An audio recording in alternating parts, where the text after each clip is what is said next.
Hello and welcome all. This is the United Kingdom University Team League between Falmouth Sixth Form and Thames Valley University. In the top right hand corner we have Xeon representing Falmouth Sixth Form, and in the bottom left we have Biohazard representing Thames Valley University, and it's a Protoss versus Protoss, so should be short, should be sweet, shouldn't be something too long, but it is a Masters versus a Diamond player. I believe the top right is Masters, did you say?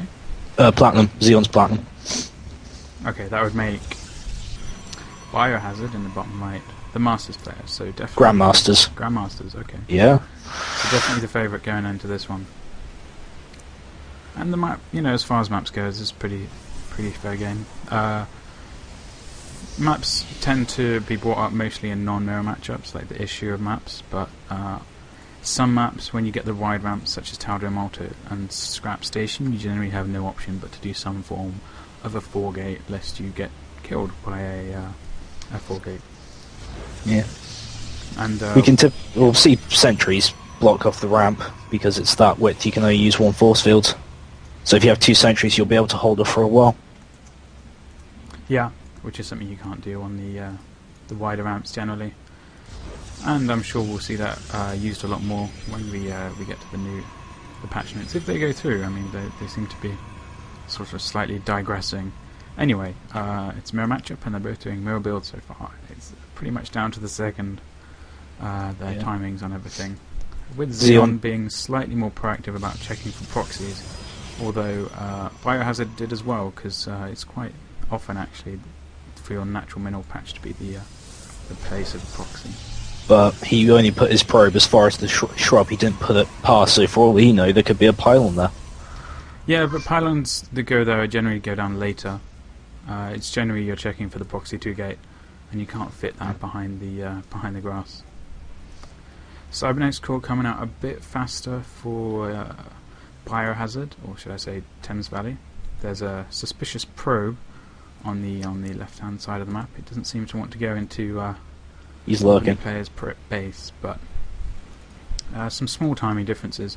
One made a Zealot before the Cybernetic core, but it shouldn't be too much of a difference. I think Xeon was planning to do something with that probe because he's just moving it away to avoid Biohazard from seeing it. Yeah, it seems to be going down for a pylon on the right-hand side. So probably going to see some early aggression from Xeon. Stalker's pretty much identical timing for both players. Warp Gate is fairly neck and neck, but Biohazard does have an advantage, and he's putting down 2 more gateways. So that's 3-gate and a cybernetic score. This is the 4-gate. You do it at 24 supply, and you cut probes then. Yeah. And you generally do it before your warp gate gets to halfway if you want to have a successful one. And the same is coming from Xeon, although slightly later. It's not too much that it should be too much of a problem. I think he built an extra probe, which just shows a little bit of lack of efficiency, but not too much to worry about. And Biohazard putting down the early pylons actually. Yeah, 2, so he'll have to focus on 1. So there's a chance the bottom wall will be able to get up quick enough. Yeah, and his warp gate is just finishing. Very efficient timing from Biohazard. Both these pylons are going to finish because there was a distraction from Biohazard, the Zealot and the Stalker. But the warp gates have finished, and we'll be seeing a warp in soon, whereas Xeon's warp gates have not started warping in, and all of a sudden Xeon is on the back foot and needs to be very careful with his units out here. Biohazard carefully kiting those units, pushing away the Stalker and the Zealot, warping in a 5th Stalker, and he's going to start pushing up this ramp. There is no units currently in Xeon's base, so he's going to run straight into the mineral line and completely gut everything. Xeon pulling probes off the mineral line, so he is absolutely getting nothing in, trying to harass, but Biohazard's forced into a bottleneck. Yeah, Xeon decided to go for the base phase option and has gone into Biohazard's base, snipes a pylon, did supply block Biohazard, but another pylon finished just in time, and Xeon is 3 more Zealots very quickly. 3 more Zealots are pulling in, and they're just going to gut the rest of this probe line, and I'm not sure how... Well, Xeon has taken down all of the warp gates of Biohazard, so there's no more units coming. So Biohazard decides to stay in Xeon's base and just go for the base trade. Biohazard pulling off probes just the same as Xeon did, but Xeon has taken out his warp gates, as you mentioned. Now Biohazard, his plan here, he's just going to transfer his probes and build his nexus in Xeon's base. As you can see, he's saved up 565 minerals just to make that nexus. And I get the feeling that he's been in the 4-gate versus 4-gate situation before. Yeah, you can tell he's planned for this very carefully. Although, no, he's changed his mind. He's not going to kill the nexus. He doesn't like that move. He's going to bring the probes back and use them and his units to try and kill units, it seems. Although a little miss micro with the probes, I'm not really quite sure what they're doing here. And here come the units, finally, but there's a lot of zealots at the back, and I would not advise going in without them, but seems he's going to do it all the same. Those probes are cornering that zealot, and they are going to be able to take it down, but I'm not sure whether... Oh! Come on, the little probe! Ah, 2 hero probes sticking out that zealot. Pretty big miss micro there by Biohazard has given Xeon an attempt to get back in this game with some superior micro. If he can micro and focus down the Stalker, he will have free reign on the Zealots. And here we go, he's starting to do that now. Pull back by the Stalker, he has to be very careful, but he just managed to get him. Just loses it. These 2 Stalkers should be able to give enough runarounds to start kiting these Zealots, but if Biohazard does it well, he should be able to pin him in, but Xeon is doing a great job of giving him the runaround. Yeah, some Zealots coming up here to try and cut him off. Xeon getting a little bit greedy, going to the middle. Needs to spend more time moving than shooting.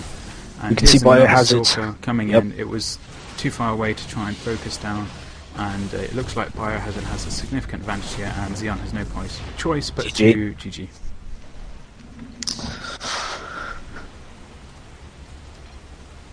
Congrats to Biohazard in a 4-gate versus 4-gate. It's not that easy, but no. Some tiny little decisions can make all the difference.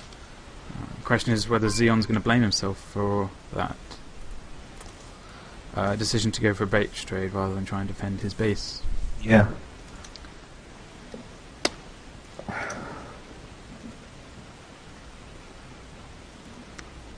And Blue won that. Indeed.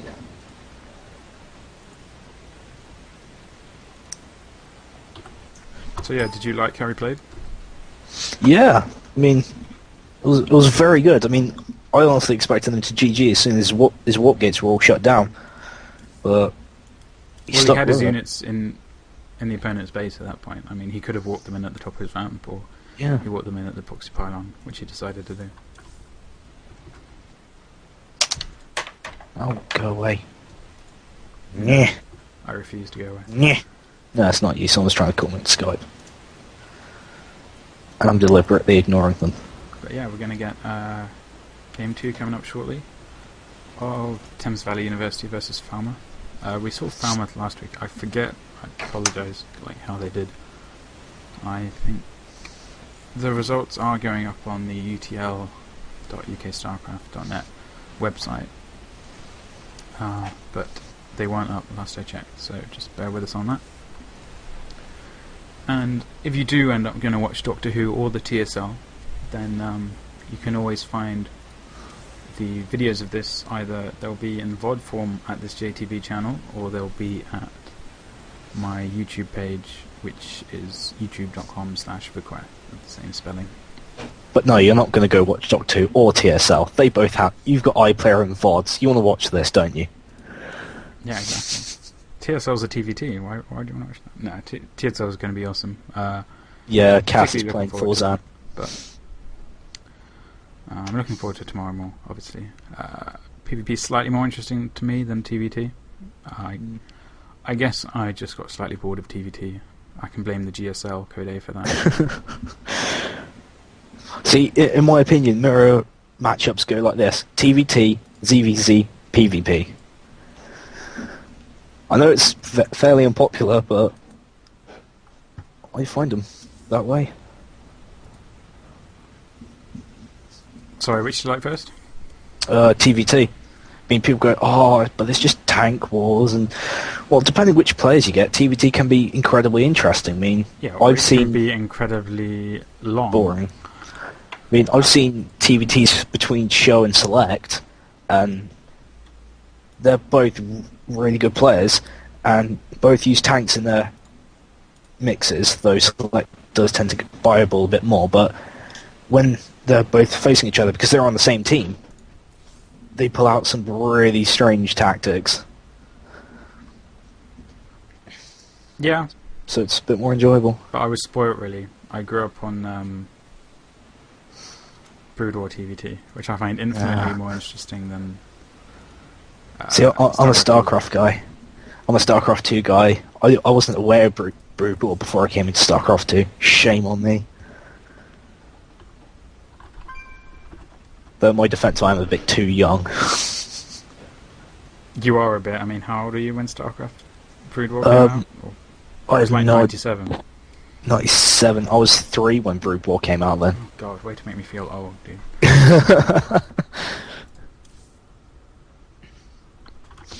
We're just waiting on the next players to pick the maps. Should be going shortly. Thanks for tuning in. Probably to support your teams. Just curious, people in the chat, what team you're here to support. Wondering, because there's not many people from Plymouth. It would be nice to see how many guys are out there supporting their local university or sixth form college.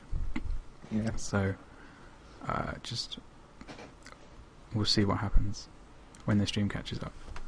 There's a delay. Is there a place to learn more about the players? I'm not too sure at the moment. Nah, I don't think so. Where's Napier? Do you know? Napier? Hang on, let me just Google it. Oh no, I don't want to do that. Napier. Edinburgh, apparently. Oh yeah, that rings a bell. Yeah. That's cool. If you're here to watch StarCraft 2, then glad to have you.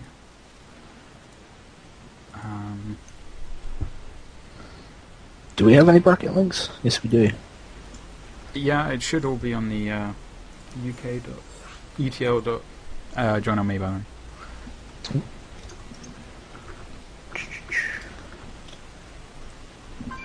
What map we on? Ooh, Metalopolis. Yep. GSTL Metalopolis, which means they can spawn in close positions, but they have the building at the ramp. Yeah, they have a supply depot at the ramp. See, I never understood why they did that. It's so you can't wall it in with bunkers. Yeah, but it's just really weird. I mean, I know it's to prevent like really long drawn-out games if they try something, but you know, it prevents. No, it's to stop. Have you seen a two bunker ramp at the bottom of the ramp against the Zerg? Oh yeah, did you watch SC against NST this morning? Yeah, but that's not quite the same. It's not quite as ridiculous. That actually took some skill. Yeah, but yeah, I've seen them. Okay, we're going to be going into game 2, and that sound was my IRC client dying, so I hope you didn't try and message me on it, anyone. Anyway, we have Falmouth versus TVU game 2. Wow, they're both Protoss again. This is what I get for saying I like PvP. Oh, it's all your fault. Bash has a Zerg icon, so maybe he's just not quite happy with Zerg right now. Mm-hmm. Which just means he isn't using Infest as much.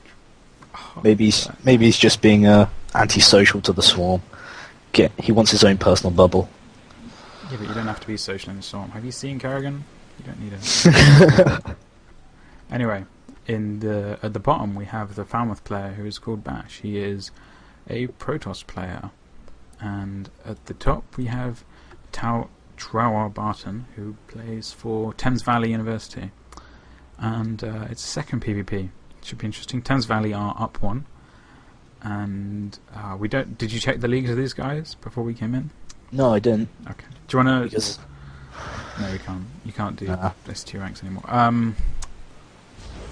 Should be interesting. It doesn't matter that it wasn't MLG because they're not close positions anyway. Not that close positions makes too much of a difference in this matchup. It used to be like before the Zealot speed train time change that you could like very easily 2-gate in close positions, but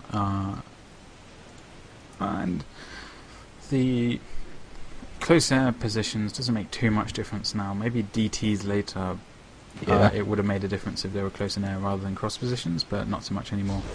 And we see a 12-gate going down by both guys. One guy choosing to wall off in PvP, which is rather strange. So he's probably going to do some shenanigans early.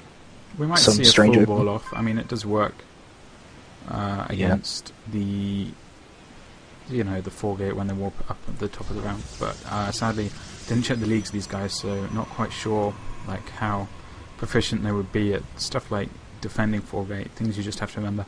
Scouting the corner of your base for the proxy pylon is always a good move in this matchup, as Trower goes to this corner just to make sure there's nothing fishy going on.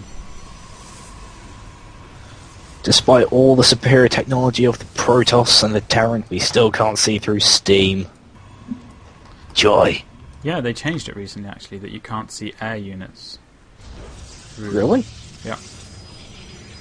Oh, that's going to add a... Anyway, I think they did. They did something to the steam.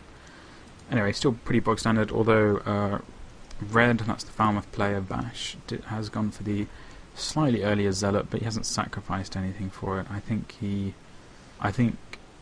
Blue had a slightly delayed pylon. I think he forgot his second pylon for a moment, and that's why the Zealot is slightly earlier, and Red is just slightly further ahead on all this jazz.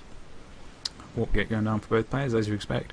Difference being that Bash is about a third through a second warp gate, so it looks like he's going to be going for the 3-stalk opening, designed to pick off the proxy probe in the early scout proxy probe in the 4-gate, because he pushes out when they're doing the 4-gate, he pushes out with the Zealot and Stalker, and if you get the 3 stalkers faster than he gets that amount of units, and you end up being able to deny him placing the proxy pylon, which is pretty much what all this build we're seeing the 4-gate is about.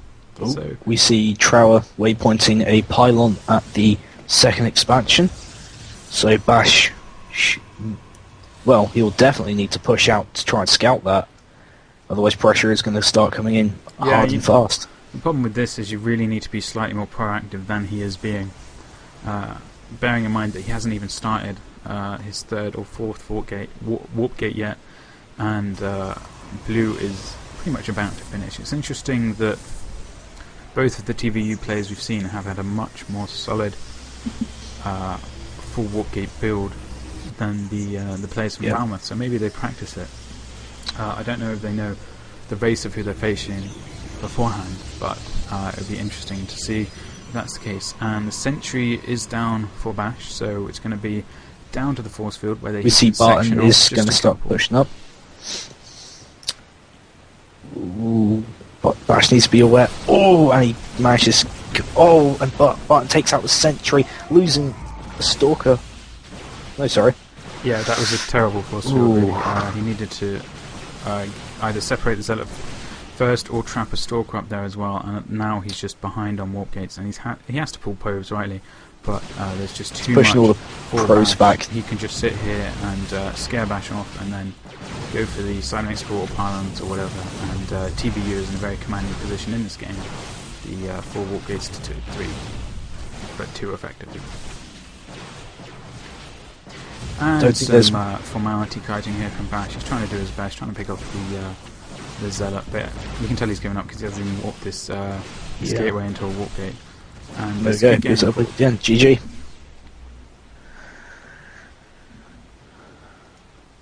But yeah, it's 4-gate versus not 4-gate. The last time was